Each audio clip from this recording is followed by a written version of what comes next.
Welcome back, guys, to How to Play Cyber Dragons. This is episode 2, Text, Handtraps, Removal. As you can see on the screen, there's a lot of cards we are going to talk about today.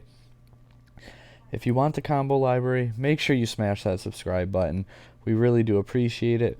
We're going to cover variants next episode as well as their main combos and how to play them, what we think about them, how viable they are, and things like that, if we plan on doing more deck builds for them. But most of them we have had previous builds if you want to look back and find a, say, starting point and move forward. Also, things coming very, very soon. Pure Cyber Dragons with machine duplication. Yes, we played machine dupe. You guys asked. We tried to deliver. That should be up tomorrow. And we will have a replay video to follow once we get through this project on our table for right now. So first we're going to talk about the tech cards, and then we're not going to cover side decks so much in this video. So like hand traps, you don't see like Artifact Lancia, cards like Vanity's Fiend, a lot of traps, because that falls more in the trap build, or side deck cards for going first, which we're just not talking about here today. Starting out, the first card I want to talk about, Dino Wrestler Phantasm. It is limited. Very, very strong card going second. I do highly recommend it. It's a free body on board. It's a 2600 beater. It helps play around like There Can Be Only One and Floodgates. It can quick effect pop itself to pop a card, so that's really good as well. And it doesn't really conflict with OG Cyber Dragon if you want, because as long as they have 2 monsters on board, you summon your OG Cyber Dragon, then you summon your Phantasm. But Phantasm plus machine into Verde means, guess what? You can go into Rampage and pop a There Can Be Only One. The next card is another removal card that I believe I was actually close to one of the first people playing it when I mixed Blue Eyes initially, like back in at the beginning of Soul Fusion's release. And then I was actually really against the card, if you guys remembered. Other people were playing it, and I was not a fan of it then. And it started to come back on me depending on the builds, the variants. But I'm okay with this card now, so it's been a real love-hate relationship.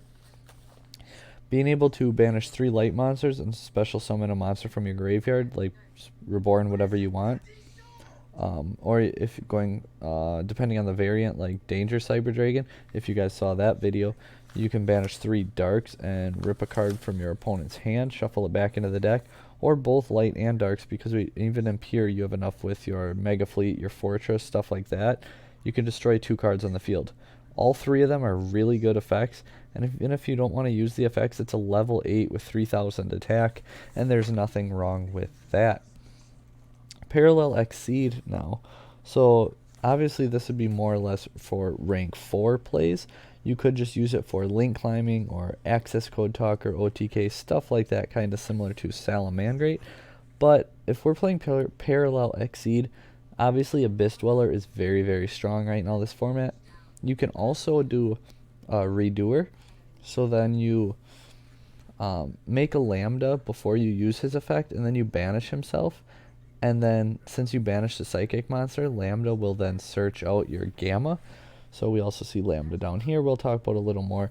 But while you or if you banish a Psychic monster while this card's on the field, you can search out your Gamma in the end phase. So searchable Gamma, Abyss Dweller, a Dryadent for a quick effect pop, or even using the Utopia and Double or Nothing to Utopia Double for a 10,000 attack 1 punch OTK.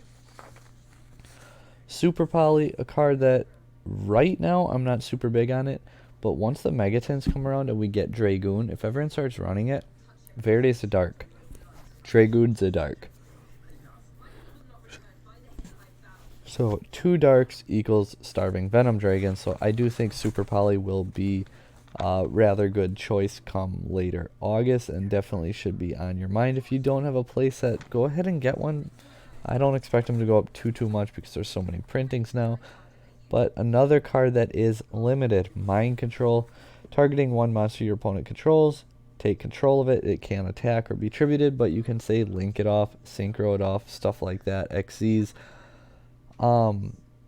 So why do I like cards like this, like Phantasm, like Kaiju, stuff like that? Because it's one card that guarantees to out a negate.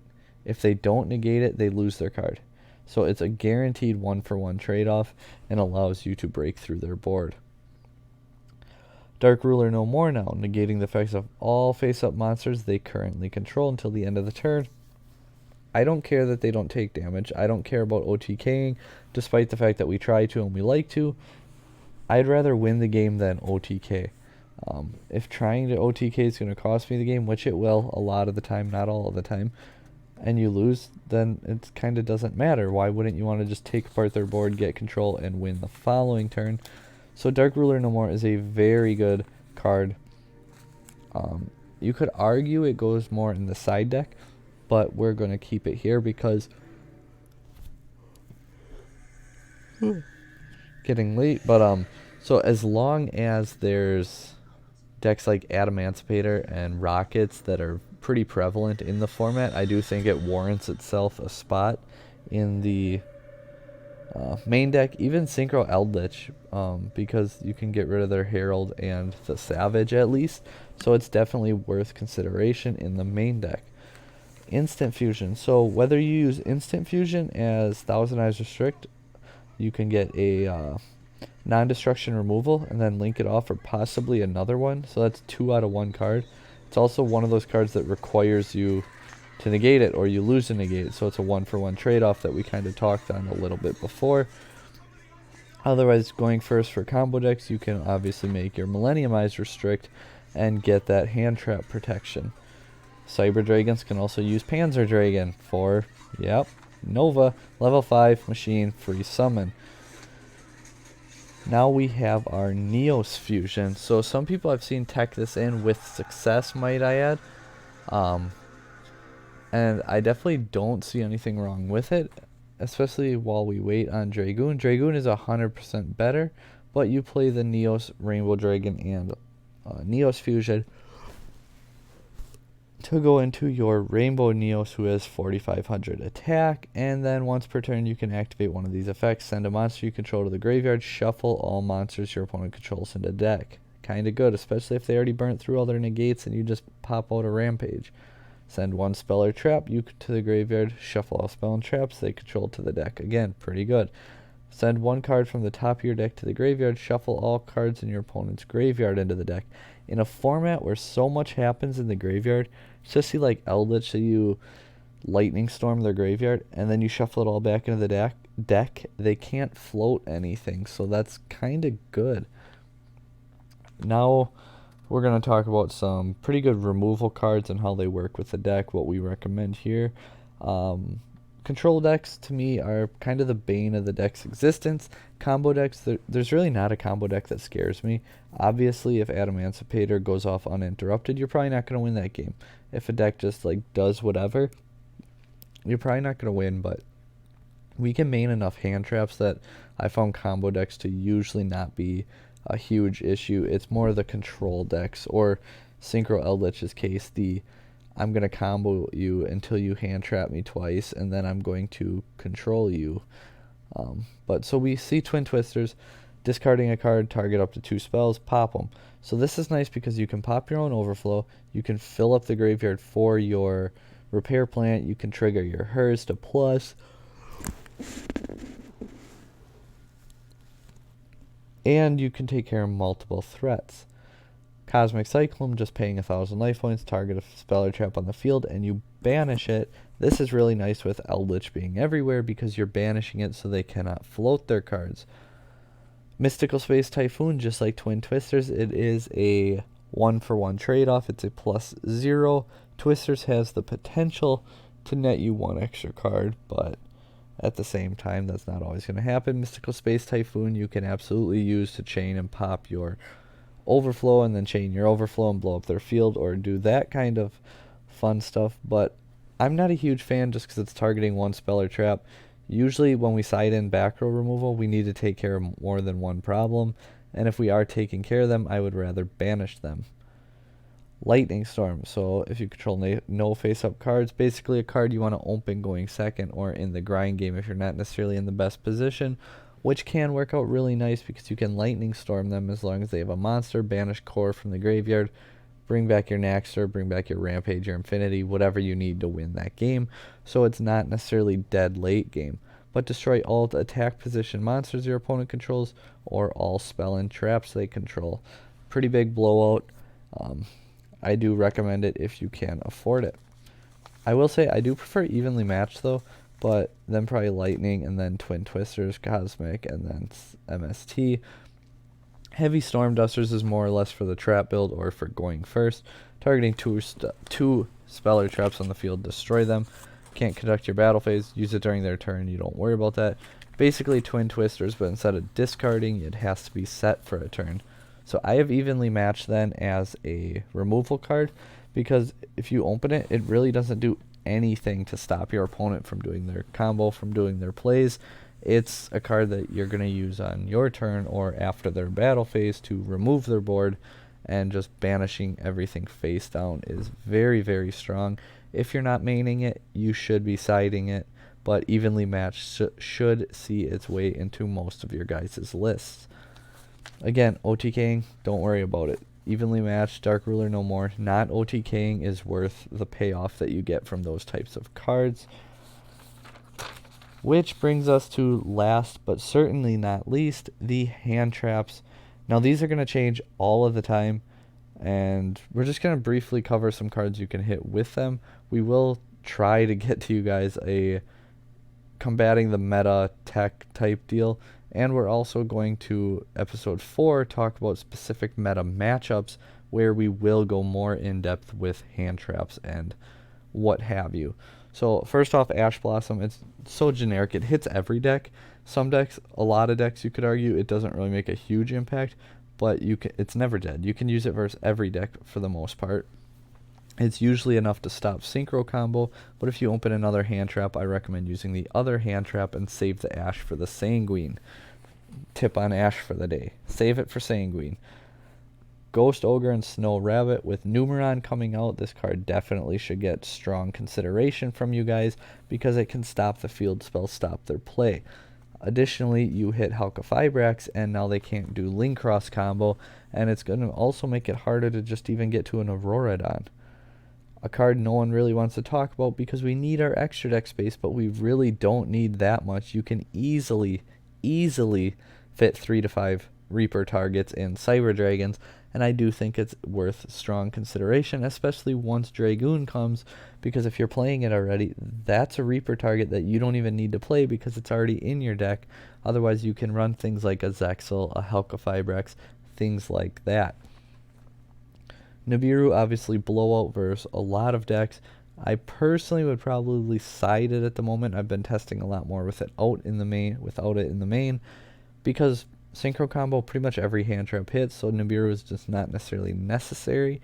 But versus decks like Salamangreat, Hero, stuff like that, it's an absolute blowout. So I do recommend at least considering playing it. Going second deck, Psyframe Gear Gamma, probably the best hand trap. It doesn't dodge chain blocking and it doesn't hit speller traps, but negating and destroying a monster is so strong nowadays. A lot of decks can continue on if you negate them. A lot of decks can continue on if you destroy them, but when you negate and destroy their monster, that can end a player's turn, period. Phantasm, pretty much every deck is linking, whether they leave them on the field or they pop themselves to summon an Olion.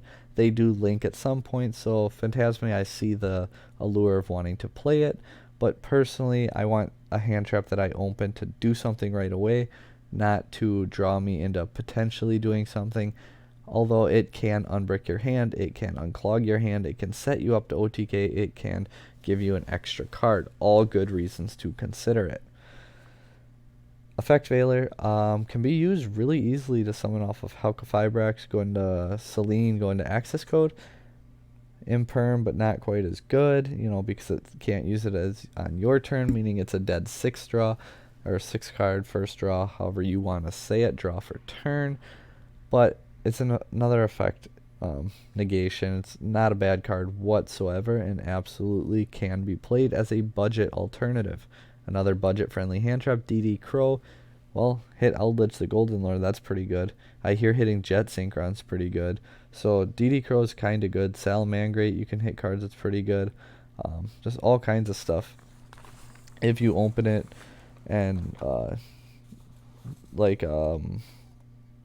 Trying to think of what I was going to say. Rockets, you can DD pretty much any deck that has a key point that they need to get out of the graveyard. Some decks it's actually like they need it. Other decks it's they want it, need it, so not quite as good. But yeah, so by that we're saying the need it's more like a Golden Lord, whereas Rockets don't necessarily need the card in the graveyard, but they just really want the card in the graveyard, if you know what I'm saying.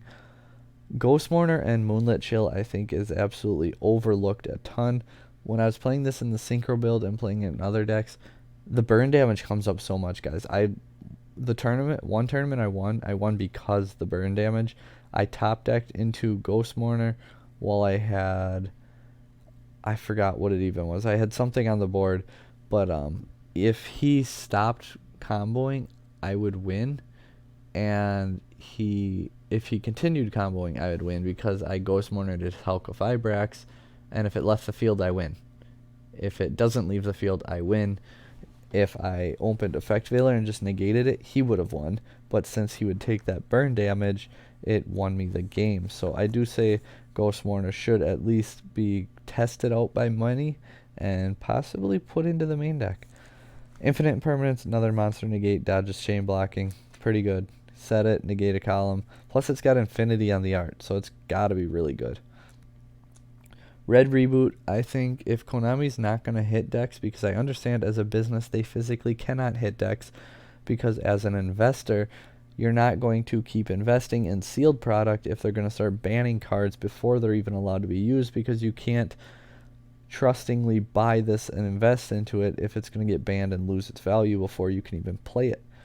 Why shouldn't Konami just give us Red Reboot back to 3? Maybe Handtraps back to 2 or 3. That's like hitting Eldritch without actually hitting the Eldritch.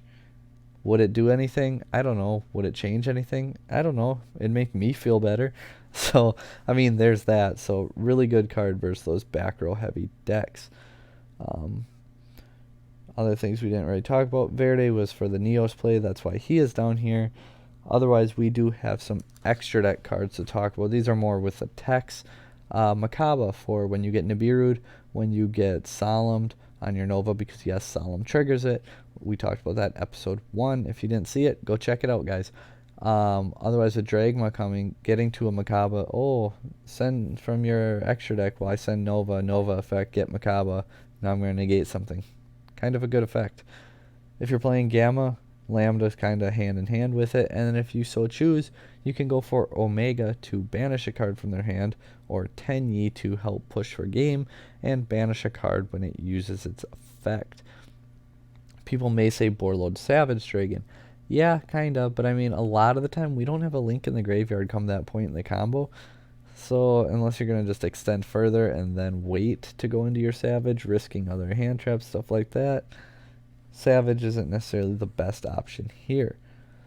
Relinquish Dyneema, great option if you're using Instant Fusion from your Restrict. Great option to attach a Nibiru token. It will not gain the attack, but you don't have to worry about your token's attack because you can clear it out non-destruction. Another way, if you Kaiju them and have your Kaiju in the zone, it's pointing to you now have a 3300 beater. Linkreeble works really nice with Naxter. If it's in the graveyard and you summon Naxter, target Infinity, they chain Impermanence. You chain Linkreeble because you are not locked into machines until the effect resolves. Therefore, Infinity you tribute your Naxter, summon your Linkreeble. Infinite Impermanence lost its target. Naxter then resolves and Infinity is summoned. Fun interaction there. Not too many people talk about it anymore. Good removal cards, Phoenix and Unicorn. How do you get into them? Well, Core Dupe Extender, you'll see that tomorrow's video where we show that combo off. IP Masquerena to go into a Unicorn. Phoenix is really easy to go into, guys. But everything's the same name. Yeah, well, Salamangreat Great Almirage. End of story. Puzzle Amino. So this is a fun one that can turn some really awkward hands into playable hands and turn them into just all around halfway decent hands. Whether you're making a level 7 or 8 for your BLS, whether you normal your Hers, chain your Fear, go into a Puzzle Amino, Hers gets OG, Naxter pitch OG, summon to the arrow, summon the OG, Puzzle makes him a level 5, and you just made an Infinity with a Naxter, a Fear, and a Hertz. Just one of the little fun combos. Even if you're not playing the Synchro engine, Core Dupe Extender, or just Core Dupe makes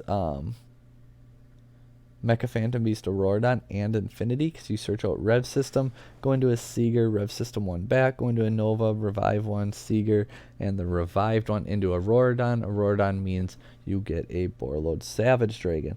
So that's all you need to do, guys. Core Dupe, Infinity Savage. 2-card combo. Just told you. So a Union Carrier. Core Extender makes Infinity Union Carrier, so if you have a way to put out a light or a dragon, you can get the Buster Lock. Or you can equip, say, a core to your Infinity for the attack boost, quote unquote. But in reality, you're just trying to get that core potentially to the graveyard sooner. And finally, BLS. So Nibiru token, if you get Nibiru, can be used. Otherwise, we have Phantasm if you're playing it, Leveneer if you're playing it, Pankratops, Fortress, Mega Fleet. We have a lot of ways to get a level 7 or 8 into the graveyard to meet his requirement. And if you do that and it can't be targeted or destroyed, that's a pretty good boss monster, assuming you don't leave a Cyber Dragon on the board. So hopefully you guys learned a little bit as far as tech choices and kind of how they relate to Cyber Dragons. If you enjoyed, let us know down below how we're doing. We appreciate any feedback. Even the bad feedback, that helps us grow too. So let us have it, guys. And I guess until next time, Combo Library coming soon. Hit that subscribe button.